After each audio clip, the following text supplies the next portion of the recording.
জুবিন দাক শেষবাৰৰ বাবে সকলোৱে চাব পৰাকৈ গুৱাহাটীত তেওঁক নিথৰ দেহটিক ৰখা হৈছে আৰু তেওঁৰ অনুৰাগীসকলে তেওঁক দৰ্শন কৰিছে শেষবাৰৰ বাবে।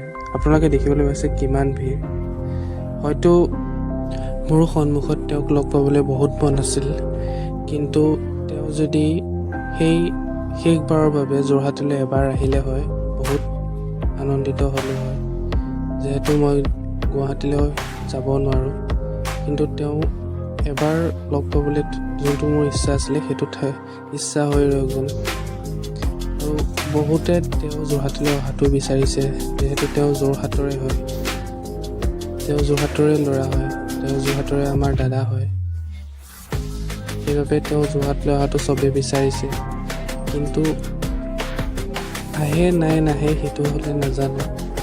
কিন্তু এতিয়া ভিডিঅ' এটা চাই ইয়াৰ পৰাই তেওঁক শ্ৰদ্ধাঞ্জলি জ্ঞাপন কৰিছোঁ। আচলতে এনেকুৱা লাগিছেনে বাৰু তেওঁ যে শুই আছে আৰু উঠি পেলাই ক'ব মই তহঁতৰ লগত কাম কৰি আছিলোঁ। আমি বিশ্বাসেই কৰিব পৰা নাই। এতিয়া প্ৰথম খবৰটো শুনা পাইছিলোঁ, তেতিয়াতো মই একো ৰিয়েকশ্যন দিয়া নাছিলোঁ, ভাবিছিলোঁ এনেই এইটো উৰা বাতৰি যিহেতু গা বেয়া হ'বলৈ হৈ থাকে। কিন্তু পাছত যেতিয়া গম পালোঁ হয় তেওঁ পৃথিৱীত নাই, তেতিয়া সঁচাকৈ বহুত দুখ পাইছিলোঁ। প্ৰতিটো দুখত প্ৰতিটো সুখত তেওঁৰ গানেই শুনি আহিছোঁ আজিলৈকে। তেওঁ নোহোৱা খবৰটো শুনি হঠাতে মানি ল'বলৈ পৰা নাছিলোঁ তেওঁ যে এনেকৈ আমাক এৰি থৈ যাব ইমান সোনকালে।